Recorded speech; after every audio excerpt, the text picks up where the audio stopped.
वो हमारा क्या होने वाला है दोस्तों। ठीक, हम लोग देखिए, धीमी गति से गति होता है उसे मापा नहीं जा सकता।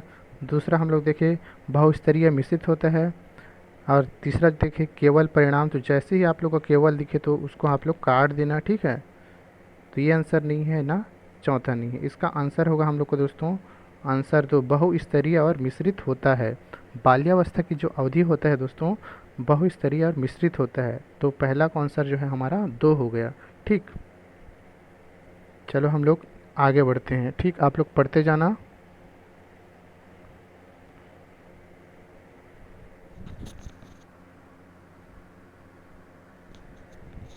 आप लोग पढ़ते जाना, हम लोग सेकंड क्वेश्चन कर रहे हैं। चलिए लाइव आ जाइए, हम लोग क्वेश्चन कर रहे हैं। लाइव आ जाइए, हम लोग क्वेश्चन कर रहे हैं।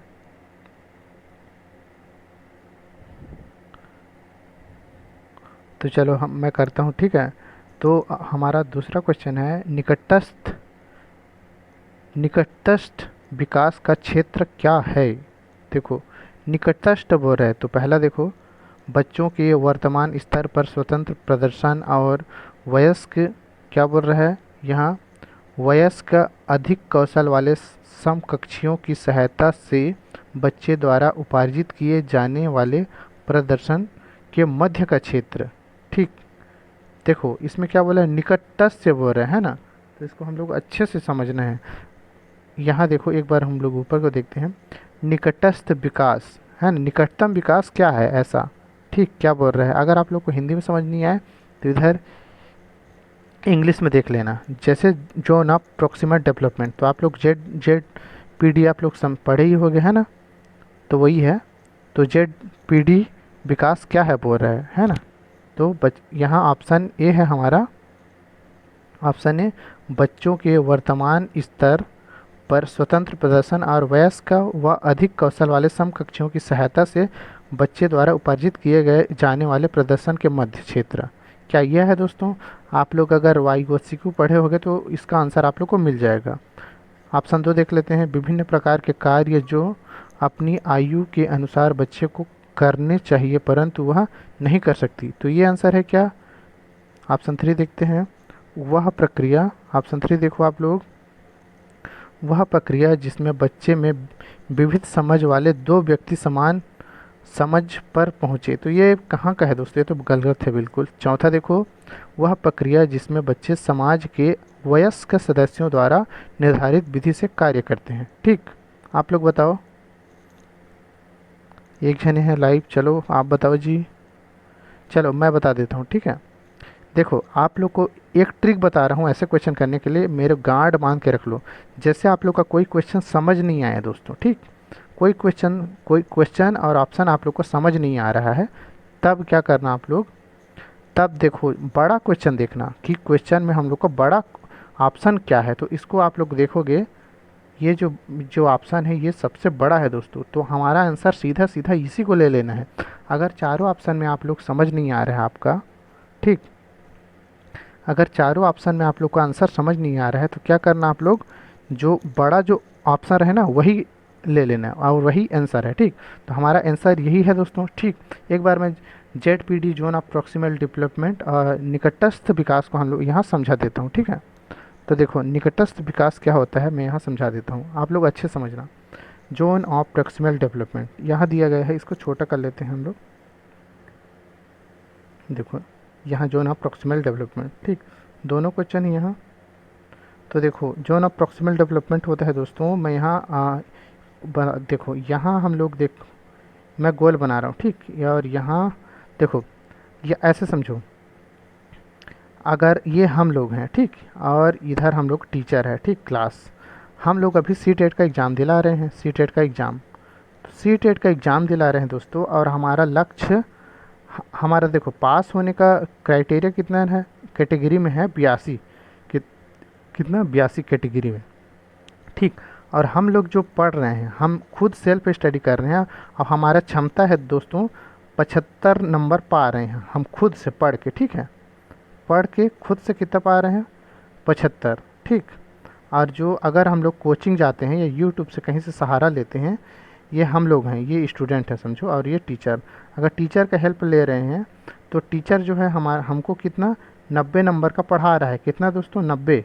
ठीक, तो जो ये 75 और ये 90, ये दोनों के बीच का जो नंबर आता है दोस्तों, जैसे हम लोग का 82 नंबर आता है, इन दोनों के बीच, इन दोनों के बीच का नंबर जो आ रहा है उसी को हम लोग निकटस्थ विकास का क्षेत्र कहते हैं, मतलब जोन ऑफ प्रॉक्सिमल डेवलपमेंट कहते हैं।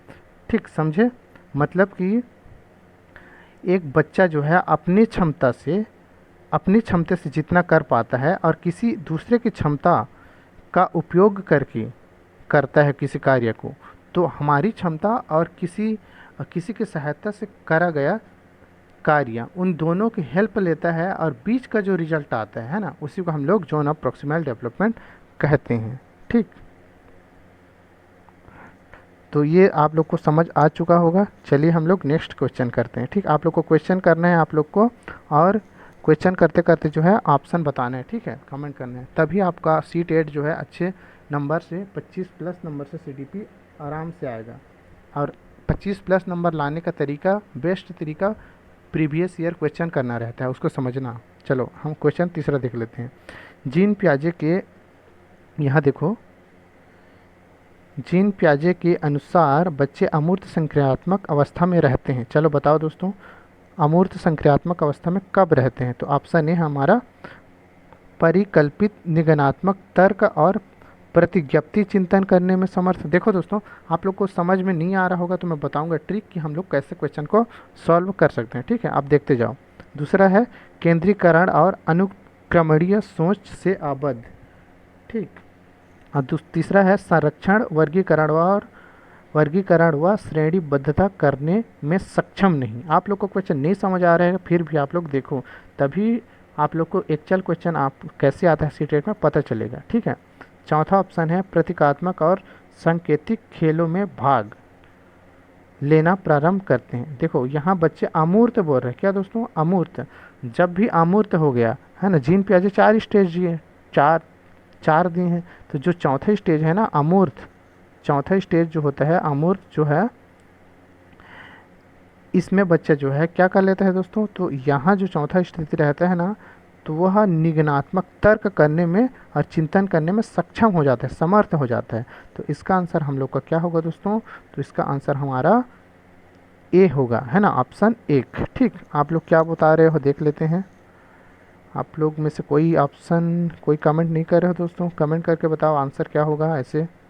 सॉरी, चलिए हम आगे बढ़ते हैं। ठीक है, अब चलो आंसर क्वेश्चन नंबर चौथा, इसको आप लोग को बताना है। लॉरेंस कोहलबर्ग की नैतिक विकास के सिद्धांत के अनुसार व्यक्ति किस अवस्था में है जब वह विश्वास करता है कि वर्तमान सामाजिक प्रणाली, यहाँ देखो, वर्तमान सामाजिक प्रणाली संक्रियात्मकतापूर्वक बनाए रखने से धनात्मक मानवीय संबंध और सामाजिक वर्ग सुरक्षित रहता है। चलो आप लोग को बताना है, एक बार फिर पढ़ लेना, ठीक है, जब आप लोग को समझ नहीं आए, ऐसे जैसे मैं क्वेश्चन कर रहा हूँ, जैसे पेपर हाल में हम लोग कर रहे हैं वैसे। ठीक है, फिर पढ़ते हैं। लॉरेंस कोहलबर्ग के नैतिक विकास के सिद्धांत के अनुसार व्यक्ति किस अवस्था में है? अवस्था को बताना है जब वह विश्वास करता है कि वर्तमान सामाजिक प्रणाली को संक्रियात्मकता पूर्वक बनाए रखने से धनात्मक मानवीय संबंध और सामाजिक वर्ग सुरक्षित रहता है। चलो ऑप्शन ए है दंड और आज्ञा पालन, ऑप्शन 2 सामाजिक क्रम व्यवस्था अभिविन्यास, ऑप्शन 3 है जो है ऑप्शन 3 यांत्रिक उद्देश्य अभिविन्यास, ऑप्शन 4 सार्वभौमिक नैतिक विकास सिद्धांत। चलो आप लोग बताओ, कमेंट देख रहा हूँ मैं। तो दोस्तों इसका जो आंसर होगा हमारा, आप लोग का कोई कमेंट नहीं आया, चलो बताओ दोस्तों क्या होगा इसका आंसर, आप लोग बताओ इसका आंसर क्या होगा। तो इसका आंसर होगा दोस्तों ऑप्शन 4 का हमारा 2 हो जाएगा। क्या हो जाएगा दोस्तों? 2 सामाजिक क्रम व्यवस्था अभिविन्यास। जब भी बच्चा जो है सामाजिक प्रणाली, देखो यहाँ, जब भी सामाजिक बच्चा जो है सामाजिक प्रणाली से जुड़ता रहे, है ना, धनात्मक संबंध बनाते रहे और सुरक्षित बनाता रहे, तो वह सामाजिक क्रम व्यवस्था अभिविन्यास होता है। ठीक, ये लॉरेंस कोहलबर्ग नैतिक विकास के सिद्धांत में बताया गया है। ठीक है, चलिए हम लोग नेक्स्ट क्वेश्चन करते हैं, 5वां क्वेश्चन। ठीक, 5वां क्वेश्चन बहुत ज़्यादा अच्छा है दोस्तों, आप लोग को ये समझ आएगा। चलो यहाँ हम लोग कर लेते हैं, यहाँ यहाँ ऐसे। अब आप लोग को बताना है बढ़िया से, ठीक है। चलिए बताइए, हम लोग इसको पढ़ते हैं। हावर्ड गार्डनर के बहुविधि सिद्धांत के अनुसार निम्नलिखित में से कौन सा जोड़ा बुद्धि बुद्धि के प्रकार और अंतः स्थिति अनुपालन संभावना के अनुसार सही है। हम लोग को जोड़ी मिलाना है दोस्तों। क्या मिलाना है दोस्तों? हम लोग को जोड़ी मिलाना है, ठीक है। यहाँ कर देता हूँ, ठीक। यहाँ इंग्लिश में दिया गया है और इधर हिंदी में। तो चलो बताओ, हमको सही जोड़ी का मिलान करना है इसमें। आप लोग कितने जने देख रहे हो देख लेता हूँ मैं। तो अभी कोई नहीं है, ठीक। 4 लोग थे, आप लोग चले गए दोस्तों। मेरे को अच्छा नहीं लगा आप लोग चले गए तो, क्योंकि मैं इतना इम्पोर्टेंट क्वेश्चन ला रहा हूँ लेकिन आप लोग देख नहीं रहे हो। चलिए हम लोग कर लेते हैं, आप लोग वीडियो बाद में देख लेना, ठीक है। आप लोग के काम के ही लिए है, काम का है एकदम, ठीक। तो चलो हम लोग देखते हैं। तो देखो यहाँ हम लोग को मिलाना है, ठीक। तो बुद्धि के प्रकार, तो बुद्धि के प्रकार देखो दोस्तों, अब इधर दिया है अंतः स्थिति अनुपालन संभावना, ठीक। तो देखो स्थानिक जो होता है, मनोवैज्ञानिक होते हैं क्या स्थानिक लोग? मनोवैज्ञानिक होते हैं क्या स्थानिक लोग? तो नहीं, ये दोस्तों नहीं होता। अंतरावैयक्तिक, क्या ये विक्रेता होता है? नहीं, विक्रेता भी नहीं होते, ठीक। भाषिक, जो भाषिक होता है मूर्तिकार होता है? नहीं, जो भाषिक होता है वो तो भाषण देता है, व्याख्या देता है, व्याख्यान करता है ना। स्थानिक कौन होता है? स्थानिक तो इंजीनियर लोग रहते हैं। तो ये भी गलत, ये भी गलत, ये भी गलत। ऑप्शन 4 देख लो एक दोस्तों। शारीरिक गति संवेदना, जो खिलाड़ी मतलब जो गति का प्रयोग करता है, जो गति का प्रयोग करता है, गति जिसमें खेल कूद जुड़ा रहता है, वो खिलाड़ी होता है। खिलाड़ी लोग ही ना गति का प्रयोग करेंगे। मतलब हमारा जो आंसर होगा इसका 4 होगा, ठीक। आप लोग चलो करिए एक बार समझ के।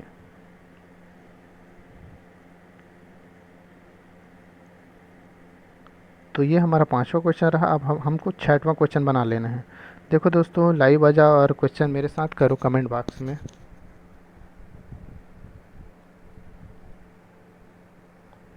अगर आप लोग सी टेट का तैयारी कर रहे हो तो ज़रूर इस एमसीक्यू सीरीज को देखो, और मैं हर 2-2 दिन, एक एक दिन में एमसीक्यू सीरीज लाऊंगा, वो भी पुराने ओल्ड पेपर जो आया हुआ क्वेश्चन है, जिससे आप लोग को ये एक्चुअल पता चल सके कि क्वेश्चन किस तरीके से आता है और हम लोग वहाँ कैसे सॉल्व कर सकते हैं। हम लोग सॉल्व करेंगे ट्रिक के माध्यम से और अपने समझ के माध्यम से, ठीक है। चलिए हम लोग स्टार्ट करते हैं। ये 6वां क्वेश्चन। लेव वाइगोत्स्की के अनुसार पहला, बच्चों के संज्ञानात्मक विकास में भाषा की एक महत्वपूर्ण भूमिका है। ऑप्शन 2, बच्चे भाषा अधिग्रहण यंत्र द्वारा करते हैं। यंत्र, अगर यंत्र समझ नहीं आए तो यहाँ देख लो यंत्र एक्विजिशन, क्या बोल रहा है? एक्विजिशन, ठीक। ऑप्शन 3 देख लो, बच्चों का संज्ञानात्मक विकास चरणों में होता है। तो लेव वाइगोत्स्की बताए हैं कि चरणों में, ये तो जीन पियाजे बताएं, ये तो गलत हो जाएगा। और चौथा ऑप्शन है, स्कीमा के परिपक्वन से बच्चों में संज्ञानात्मक विकास अग्रसर होता है। तो स्कीमा बोले तो ये भी जीन पियाजे नहीं दिया गया है। और देखो, अब देखो आप लोग, ऑप्शन ए और ऑप्शन 2 दोनों में से एक आंसर आप लोग को बताना है। चलो बताओ, कमेंट करके बताइए। तो इसका जो आंसर है दोस्तों, चलो मैं बता देता हूँ। इसका आंसर होता हमारा 6वां का जो है ऑप्शन ए होगा। बच्चों के संज्ञानात्मक विकास में भाषा की एक महत्वपूर्ण, तो जीन पियाजे जी, सॉरी, लेव वाइगोत्स्की जी ने हमेशा भाषा और संस्कृति पे बात किया है। जब भी लेव वाइगोत्स्की का बात आए तो आप लोग को आंसर में देखना है सामाजिक, सांस्कृतिक और भाषा, इन तीनों से रिलेटेड अगर ऑप्शन में रहा तो आप लोग को उसी को टिक कर देना है, ठीक है। तो इसका आंसर हमारा ऑप्शन ए होगा, ठीक। चलो हम लोग नेक्स्ट क्वेश्चन देखते हैं। यहाँ से क्वेश्चन बड़ा है दोस्तों, ठीक। एक जने लाइव हैं अभी, बहुत अच्छी बात है, आप देख रहे हो, आपका बहुत बहुत धन्यवाद, स्वागत है। यहाँ 6-7 लोग देख के चले गए है ना, आप देख रहे हो, आप लोग का स्वागत है। आप क्यों चले गए? चलिए स्टार्ट करते हैं फिर से। तो क्वेश्चन 7वां देखते हैं। एक प्रगतिशील कक्षा में शिक्षण अधिगम प्रक्रिया के दौरान अधिगम अधिगमकर्ताओं का मूल्यांकन। फिर से पढ़ो क्वेश्चन। एक प्रगतिशील कक्षा में शिक्षण अधिगम प्रक्रिया के दौरान अधिगमकर्ताओं का मूल्यांकन। ठीक, अब बताओ अधिगमकर्ताओं का मूल्यांकन किस प्रकार से करेंगे। एक प्रगतिशील कक्षा है, ठीक, मतलब कि ऐसे बोल रहे हैं क्वेश्चन, एक प्रगतिशील जो कक्षा है उसमें अधिगम प्रक्रिया के दौरान, अधिगम मतलब सीखने के प्रक्रिया के दौरान अधिगमकर्ताओं मतलब जो सीख रहा है ना बच्चे, छात्र बोल रहे हैं, छात्र को ही देखो क्या दे दिया गया है, अधिगमकर्ता।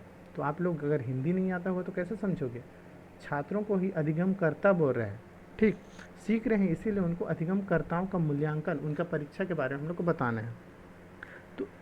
तो ऑप्शन है बच्चों के अधिगम में सहायक नहीं है, बिल्कुल सहायक है दोस्तों, गलत ऑप्शन है। ठीक, ऑप्शन 2 देखते हैं। ऑप्शन 2 क्या बोल रहे हैं, बच्चों की अधिगम प्रक्रिया में रुकावट उत्पन्न। रुकावट अगर आप लोग को दिख जाए तो वहीं आप लोग जो है क्वेश्चन गलत कर देना है। ठीक है, रुकावट।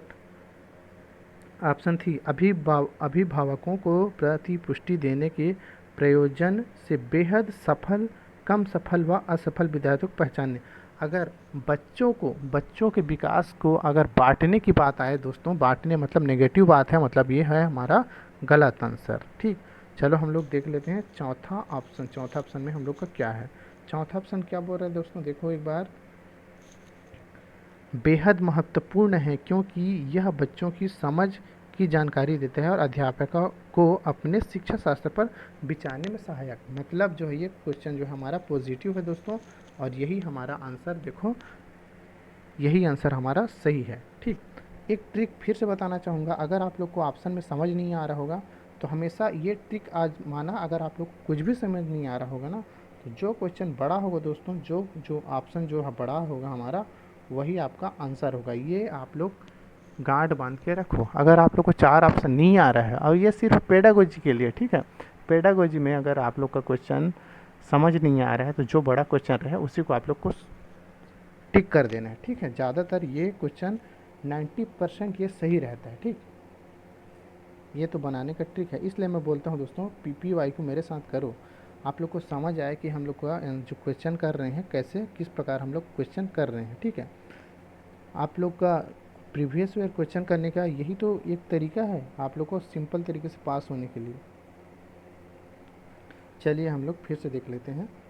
तो चलिए दोस्तों हम स्टार्ट करते हैं फिर से। 8वां क्वेश्चन, कक्षा में सभी लिंगों में जेंडर रूढ़िवादी का कम करने और विकास के विस्तार की संभावना को बढ़ाने के लिए प्रभावशील पद्धति कौन सी है। देखो रूढ़िवादिता जो है ना, जेंडर स्टोरियोटाइप, इधर देखो जेंडर स्टोरियोटाइप जो है हमारा, उसको कम करने के लिए हमको क्या करना, and boarding development possibilities for all success is, मतलब जो है प्रभावशील पद्धति कौन सी है, सबसे प्रभावशील पद्धति कौन है, मतलब लड़के और लड़की में समानता करना है हमको, है ना। जो जेंडर स्टोरियोटाइप है, मतलब कि रूढ़िवादिता है, लड़के लड़कियों को हमेशा अलग समझते हैं ना। तो देखो ये जो अलग समझने की क्रिया है हमेशा नेगेटिव है, यहाँ से क्वेश्चन हमेशा आप लोग का आएगा जेंडर रूढ़िवादिता से। तो या इसको आप लोग टिक कर लो, हमेशा एक जेंडर रूढ़िवादी से क्वेश्चन आएगा, हर साल पूछता है, तो जेंडर रूढ़िवादिता से एक क्वेश्चन आएगा, इसको आप लोग गांठ बांध लो। ठीक है, चलो हम पढ़ते हैं एक बार फिर। तो लिंगों के जैविक अंतरों की उपेक्षा करना और उन्हें अस्वीकार करना। ऑप्शन 2 समाज में चित्रित लिंग भूमिकाओं को प्रबल करना, एक ही लिंग की योग्यता समूह बनाना।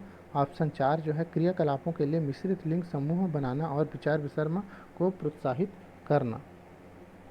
चलो 8वां बताओ, मैं क्या बोला था दोस्तों, जब आप लोग को क्वेश्चन समझ नहीं आए, है ना, जब भी आप लोग का क्वेश्चन और जो ऑप्शन है, यहाँ देखो ऑप्शन है, ऑप्शन समझ नहीं आ रहा है, यहाँ ऑप्शन समझ नहीं आ रहा है कि कौन सा सही है, तो सीधा सीधा आप लोग को बड़ा जो कोई ऑप्शन रहे उसी को मार देना है। ठीक है, बड़ा ऑप्शन हमारे ये है, ऑप्शन 4 क्रियाकलाप के लिए मिश्रित लिंग समूह बनाना और विचार विमर्श को प्रोत्साहित करना। हमारा आंसर भी यही है दोस्तों।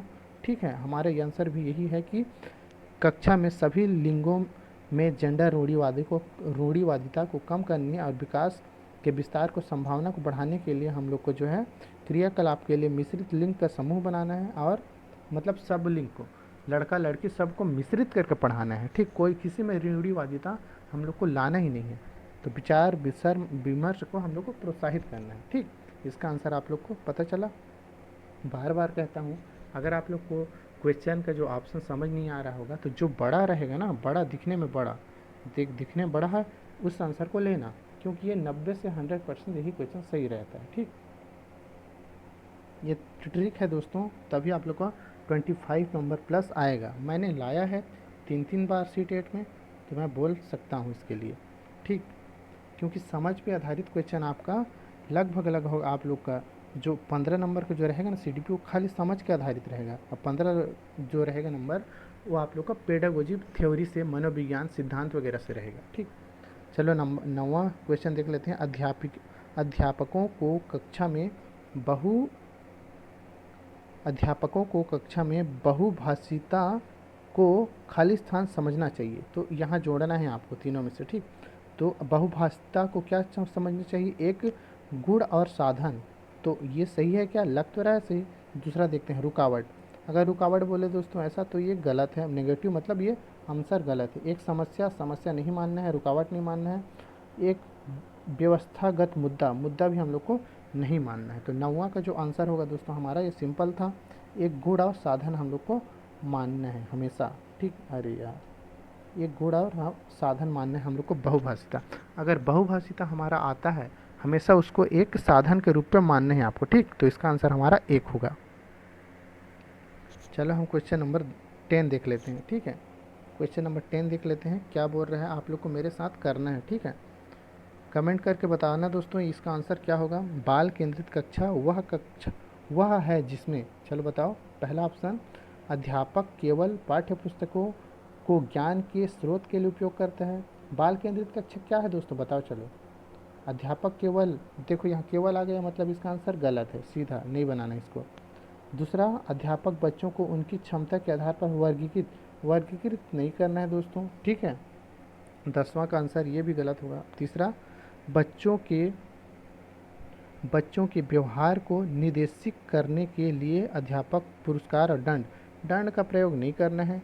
ऑप्शन 4 देख लेते हैं, अध्यापक लचीला है और प्रत्येक बच्चे की व्यक्तिगत आवश्यकताओं को पूरा करते हैं। मतलब ये वाला क्वेश्चन बिल्कुल पॉजिटिव है, ये हमारा आंसर होगा हमारा 4। आप लोग समझे मैंने क्या किया? देखो फिर से देख लेते हैं। बाल केंद्रित कक्षा वह है ना। नेगेटिव पॉजिटिव वर्ड आप लोग को समझ नहीं आ रहा होगा, मैंने वीडियो बनाई है, मैं अपने चैनल पे एक प्लेलिस्ट बना दिया है सी टेट करने के लिए, है ना। C-टेट दिसंबर के लिए ट्रिक का भी मैं प्लेलिस्ट बनाया हूँ, आप लोग वहाँ देख लेना। मैं प्लेलिस्ट है, वहाँ से आप लोग को ट्रिक पता चल जाएगा, ठीक है, कि कैसे हम लोग नेगेटिव और पॉजिटिव जो का टैग वर्ड का हम लोग प्रयोग करके क्वेश्चन को आसानी से 10-15 क्वेश्चन उसी से हम लोग बना सकते हैं। तो उसके लिए वीडियो आप लोग देख लेना, ठीक है। तो देखो, जब भी केवल आए तो हमारा नेगेटिव है, काट कर दिए। वर्गीकृत बांटने की बात करें तो हमारा जो है वो हमेशा गलत हो जाएगा, इसलिए इसको रखा मैं कटा। दंड की बात करें तो ये भी हमारा नेगेटिव है, मतलब ये तीनों गलत है। हमारा आंसर 4 है, ठीक। चलिए हम लोग नेक्स्ट क्वेश्चन, चलो आप लोग बताओ, इसके लिए आप लोग बताओ। चलो आप लोग बताओ, कमेंट करके बताओ दोस्तों। मैं देख रहा हूँ, पढ़ लेता हूँ क्वेश्चन एक बार। किस मनोवैज्ञानिक के अनुसार बच्चों के संज्ञानात्मक विकास में सांस्कृतिक उपकरण एक महत्वपूर्ण भूमिका निभाते हैं? चलो बताओ, किस मनोवैज्ञानिक के अनुसार बच्चों के संज्ञानात्मक विकास में सांस्कृतिक उपकरण एक महत्वपूर्ण भूमिका निभाते हैं? चलो बताओ। यहाँ पूछ रहा है, देखो, संज्ञानात्मक विकास के सांस्कृतिक उपकरण।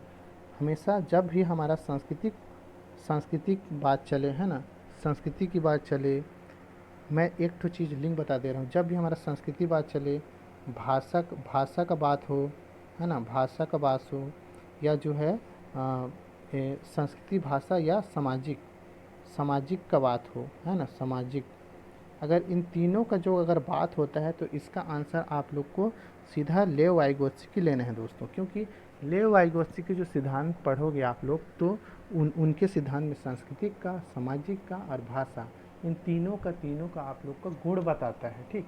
तो तीनों के गुण कौन बताते हैं? लेव वाइगोत्स्की, ठीक। आपको पढ़ लेना है। अब तीनों जो चारों ऑप्शन दिया है ना, इसको भी आप लोग को टिक करना है, मोस्ट इम्पोर्टेंट है दोस्तों। तो इन चारों को आप लोग को थ्योरी इनका सिद्धांत को अलग से पढ़ लेना है, यहाँ से क्वेश्चन आता ही है, ठीक।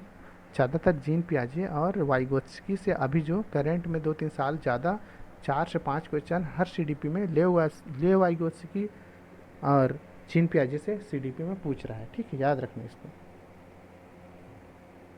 हम जो पुराने क्वेश्चन करते हैं दोस्तों, ये इसलिए करते हैं ताकि हम लोग का जो लेवल है ना, वो पता कर सकें, और जो कैसे क्वेश्चन आ रहा है वो एक्चुअल में पता कर सकें। चलो हम लोग देखते हैं क्वेश्चन नंबर 12। चलो बताओ, आप लोग को कमेंट में बताना है दोस्तों, ABC ऐसे करके 1 2 3 ऐसे करके आप लोग कमेंट कर सकते हो, ठीक। क्वेश्चन नंबर 12 ऐसे करके, उसके बाद 1 2 3 4 कमेंट करिए दोस्तों। चलिए हम लोग क्वेश्चन नंबर 12 देखते हैं। आंशिक दृष्टि वाले विद्यार्थियों के लिए निम्नलिखित में से कौन सी अधिगम सामग्री उपयुक्त नहीं है। यहाँ देखो आप लोग को उपयुक्त नहीं है बोल रहा है, ठीक है, नहीं है, नहीं है उसको आप लोग नहीं करना, जो नहीं होगा ना उसी को करना है। जो अधिगम सामग्री है उपयुक्त नहीं है, मतलब जो हमारा सिखाने का जो सामग्री होता है ना, वो जो नहीं रहता वही हमारा आंसर होगा। चलो देखते हैं। ऑप्शन ए बड़े आकार में मुद्रित पुस्तकें, ठीक, तो ये तो होगा, क्योंकि बड़ा आकार रहेगा तभी तो जो कम देखने वाले जो बच्चे हैं तभी देख सकेंगे ना। देखो इसमें वो रहे जो दृष्टि जो कम देखते हैं ना उनके लिए है, उनके लिए क्वेश्चन है। तो बड़े आकार उनको तो देंगे त्रिविमीय नक्शे का चार्ट, क्या बोल रहे हैं, त्रिविमीय नक्शे का चार्ट, तो नक्शे तो उसको देंगे ही, है ना। देखो त्रिविमीय मतलब जो डायमेंशियल है, 3D बोल रहे हैं, 3D, ठीक, 3D आकृति देंगे ना, तभी तो वो लोग बच्चे जो कम देखते हैं वो जान पाएंगे ना, ये मतलब ये भी सही है। और बोलती पुस्तकें स्पर्शीय सूचना पटल, तो कम दिखते हैं उनके लिए ऑडियो क्लिप बोलती पुस्तकें प्रोवाइड करना, ये अच्छा है, अच्छा साधन है, ठीक। ये तीनों अच्छा साधन है, मतलब इसका आंसर ये तीनों नहीं होगा। छोटी मुद्रा वाली कार्य शीट, अगर कम देखते हैं और उनको हम लोग छोटे छोटे अक्षरों का कार्य शीट दें या कॉपी दें या कुछ भी चीज़ दें तो वो उनके लिए नेगेटिव होगा। तो ये अगर ये हमारा नेगेटिव है, मतलब क्वेश्चन पूछा क्या है, क्वेश्चन हमारा नेगेटिव पूछा है, मतलब इसका आंसर जो है हमारा क्वेश्चन ऑप्शन नंबर 4, ठीक। चलिए हम लोग नेक्स्ट क्वेश्चन देख लेते हैं। समावेशी शिक्षा के पीछे अंतर्निहित विचार क्या है। चलो आप लोग बताइए दोस्तों कौन सा होगा। चलो हम लोग पढ़ लेते हैं यहाँ। तो समावेशी शिक्षा के पीछे अंतर्निहित विचार है, ऑप्शन ए बच्चों को उनकी योग्यता के आधार पर पृथक करना और व्यावसायिक प्रशिक्षण का प्रबंध करना। ऑप्शन 2 बच्चों की अक्षमताओं के आधार पर उनकी सीमाओं की पहचान करने के लिए उन्हें नामांकित करें। तो ऐसा होता है क्या दोस्तों, ये तो बिल्कुल गलत है। ये दोनों योग्यता के आधार पर फिर जब पृथक करने की बात करें, है ना, ये पृथक करने की बात कर रही है, मतलब ये नेगेटिव है, मतलब ये गलत है। और इसमें देखो अक्षमताओं के आधार पर उनकी सीमाएं, उनको अलग अलग भागों में बांट रहे हैं अक्षमताएं को, तो ये भी हमारा नेगेटिव है, मतलब ये क्वेश्चन जो है ये ऑप्शन हमारा नहीं होगा। ऑप्शन 3 देखते हैं। अलग अलग अक्षमताओं वाले बच्चों के लिए विशिष्ट शैक्षणिक प्रावधान करना। तो अलग अलग अक्षमताओं बच्चे के लिए अलग से कहाँ करेंगे दोस्तों, नहीं कर सकते ना, ये भी ऑप्शन हमारा गलत है। तो ऑप्शन 4 दार्शनिकता कि सभी बच्चों को नियमित विद्यालय में समान शिक्षा देना। हमारा सीडीपी बच्चों का विकास यही कहता है दोस्तों कि हमको सभी बच्चों को एक साथ समान शिक्षा देना है, इसी पे हम लोग को काम करना है। आर्थिक रूप से अमीर गरीबी नहीं देखना है, जेंडर इक्वालिटी हमेशा देना है, लड़की लड़का में समानता देखना है, सभी बच्चों को बराबर मानना है हम लोग को, ठीक है। तो इसका ऑप्शन हमारा 4 होगा, ठीक। चलिए हम लोग नेक्स्ट क्वेश्चन देखते हैं दोस्तों। तो हमारा नेक्स्ट क्वेश्चन है हमारा, चलो आप लोग बताओ क्या होगा इसका आंसर, ठीक। तो क्वेश्चन नंबर 14 प्रतिभाशील और सृजनात्मक बच्चों की आवश्यकताओं को किस प्रकार संबोधित किया जा सकता है। चलो बताओ, जो प्रतिभाशील बच्चे रहते हैं, यहाँ इंग्लिश में आप लोग देख सकते हो, यहाँ need to gifted and creative children can be addressed by, तो क्या चुनौती इनको क्या, चलो उनको आवश्यकताओं को किस प्रकार संबोधित किया जा सकता है, उनके संबोधन के बारे में बताया गया है। ठीक, पूछ रहा है। तो 14 का बताओ। पहला ऑप्शन है चुनौतीपूर्ण, यहाँ मैं यहाँ बता दे रहा हूँ, चुनौतीपूर्ण कार्य और निरस्ता दूर करने के लिए क्रियाकलाप देकर, ये सही लग रहा है। ऑप्शन 2 देख लेते हैं। वे प्रश्न देकर जिसमें अभिमुखी चिंतन की आवश्यकता हो। अभिमुखी मतलब देखो, अभिमुखी मतलब होता है दोस्तों सिर्फ एक ही क्वेश्चन, तो एक ही क्वेश्चन तो बिल्कुल नहीं देना है आंसर, है ना। मतलब एक ही जो आंसर रहेगा ना, कोई क्वेश्चन का एक ही आंसर, तो ऐसा तो नहीं देना है। ऑप्शन 3, प्रश्न हल करने के लिए विशिष्ट निर्देश थोड़ी ना करना है भाई, उनको तो हम लोग को खोज करने देना है और ज़्यादा। और रटने पर आधारित, तो रटना तो एक खुद में ही नेगेटिव है, तो हमारा ये भी गलत, ये भी गलत, और जो है ये भी गलत। तो हमारा आंसर जो है चुनौतीपूर्ण, जो प्रतिभाशील जो बच्चे होते हैं ना, उनको हम लोग को चुनौतीपूर्ण कार्य देना है, ताकि वो और खोज सके और अपने ज्ञान को जो है बढ़ा सके।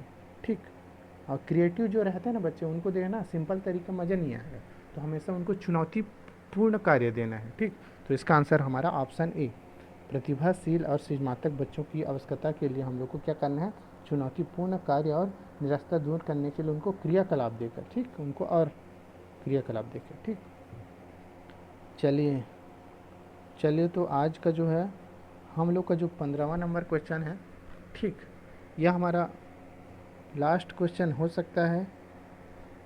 चलिए आप लोग आ जाइए। तो चलिए हम लोग आज का ये लास्ट क्वेश्चन है। ठीक, पठन वैकल्प बच्चों की पहचान किस प्रकार की जा सकती है। पठन वैकल्प, ठीक, children with dyslexia can be identified by, चलो बताओ, उससे सामाजिक और सांस्कृतिक संदर्भ को जानकर। ऑप्शन 2, पूर्व शारीरिक स्वास्थ्य परीक्षण द्वारा, उनके पढ़ने और लिखने की कौशलता विश्लेषण, या उनकी जटिल व उच्च स्तरीय समस्याओं को हल करने के लिए। तो देखो इसमें क्या बोल रहा है, जो पठन वैकल्प होता है, मतलब जो पढ़ने में अक्षमता वाले बच्चे होते हैं, उनकी पहचान कैसे हम लोग कर सकते हैं, कैसे करेंगे, तो उनके सामाजिक सांस्कृतिक संदर्भ, तो सामाजिक संस्कृति संदर्भ उनको जानेंगे। तो यहाँ से हम लोग को कोई ताल्लुक है क्या, बच्चों की पहचान समाज में जाएंगे और पहचान बनाएंगे कि, तो ये तो बिल्कुल नहीं है। ऑप्शन 2, पूर्ण शारीरिक स्वास्थ्य परीक्षण, तो अगर हम पठन वैकल्प करेंगे तो पूर्ण शारीरिक क्यों करेंगे भाई, करेंगे तो उनके जो पढ़ नहीं पा रहे हैं उनके आँखों का करेंगे ना चेक, पूर्ण शारीरिक थोड़ी नहीं करेंगे, तो ये आंसर हम लोग का गलत है। ऑप्शन 3 जो है, उनके पढ़ने और लिखने कौशलता विश्लेषण, देखो तो ये ऑप्शन हम लोग का सही है, ऑप्शन 3। और उनको बच्चों को अगर पढ़ने में दिक्कत आ रही है, तो हम उसको पढ़ने और लिखने की कौशल को, उसको विश्लेषण करेंगे कि क्यों वे नहीं पढ़ पा रहे हैं। ठीक है, तो इसका ऑप्शन जो हमारा 3 इसका आंसर हो गया। तो ये जो सेशन है दोस्तों 15 क्वेश्चन का था, है ना। 15 क्वेश्चन हम लोग कल सुबह कर लेंगे। ठीक, कल फिर करेंगे, फिर आएंगे इसी टाइम में। ये इससे पहले आप लोग को मैं बता देना चाहता हूँ, अगर C-TET आप लोग पास करना है दोस्तों, ठीक, मैं सीधा कड़वा बोलूँगा लेकिन सच बोलूँगा। अगर आप लोग को C-TET पास करना है दोस्तों, तो आपको पुराना क्वेश्चन PYQ है ना, आप लोग को करना बहुत ज़रूरी है। नहीं करोगे तो मैं मान सकता हूँ आप फेल हो सकते हो। और अगर आप लोग PYQ करते हो तो पास होने की जो परसेंटेज रहते हैं वो 90 से 100% रहता है। अगर आप लोग 5 साल का PYQ बराबर हर विषय का आप लोग करते हो ना, देखो 75 नंबर का मैं बोलना चाहूँगा, 75 नंबर का हमारा पेडागोजी आता है, CDP, हिंदी पेपर 2 और अपना मेन सब्जेक्ट पेपर 2 का मेन सब्जेक्ट, दोनों मिला के सब मिला के 75 नंबर का हमारा पेडागोजी रहता है। अगर आप लोग PYQ अगर करोगे ना, हर PYQ करते जाएगा, तो आपको एक्सप्लेनेशन, क्वेश्चन कैसा आता है, किस लेवल का पूछता है, कौन सा टॉपिक इंपॉर्टेंट आता है, ये सारा का सारा आप लोग का PYQ करने से, प्रीवियस ईयर क्वेश्चन को सॉल्व करने से ही आप लोग को पता चल जाएगा कि आपका इम्पोर्टेंट टॉपिक कौन सा है। आप लोग बस मेरा बात मानो, 2 साल का PYQ एक बार खुद से करो, आप लोग को इम्पोर्टेंट टॉपिक पता चल जाएगा, क्या क्या पढ़ना है, क्या क्या क्वेश्चन पूछ रहा है, किस लेवल का क्वेश्चन पूछ रहा है ना। ये आप लोग को खुद पता चल जाएगा, और उस आधार से आप लोग जो है एग्ज़ाम क्रैक कर पाओगे और अच्छे से तैयारी कर पाओगे। तो प्रीवियस ईयर क्वेश्चन ज़रूर करो। अगर वीडियो से नहीं कर रहे हो तो किरण पब्लिकेशन का ले लेना, है ना। और मैं एक चीज़ और बोल देता हूँ, आप लोग को मेरा सेशन सीटेट पास करने के लिए छोटे छोटे ट्रिक और एकदम रियल असली वाला कंटेंट देखने के लिए सब्सक्राइब कर दो मेरे चैनल को, ठीक है। मैं बस जो पास नहीं हो रहे हैं ना, एवरेज छात्र हैं, उनके लिए वीडियो लाता हूँ, क्योंकि वो लोग पास हो जाए, 90+ नंबर उनका 100+ नंबर आ जाए, ठीक। और मैं इसी के साथ ये वीडियो अगर अभी समाप्त करते हैं, एंड करेंगे इस वीडियो को, उससे पहले बताना चाहता हूँ, मैंने सी टेट के लिए पहले से भी अपने प्लेलिस्ट में बना रखी है सी टेट ट्रिक करके। उस ट्रिक्स को आप लोग देख लेना, वहाँ पूरा मैं स्ट्रैटेजी लाया हूँ सारे सब्जेक्ट का, और जो लाया हूँ उस स्ट्रैटेजी है ना, उसको आप लोग देख लेना, ठीक है। क्या क्या है, कैसे करना है हम लोग को तैयारी, उसमें अच्छे से बताया हूँ, क्योंकि मैं खुद 2 बार क्रैक कर चुका हूँ, है ना, एग्ज़ाम को। तो मैं बता सकता हूँ अपने एक्सपीरियंस से। तो चलिए दोस्तों, यहाँ हम लोग इस जो वीडियो को समाप्त करते हैं, एंड करते हैं, और सभी को गुड नाइट।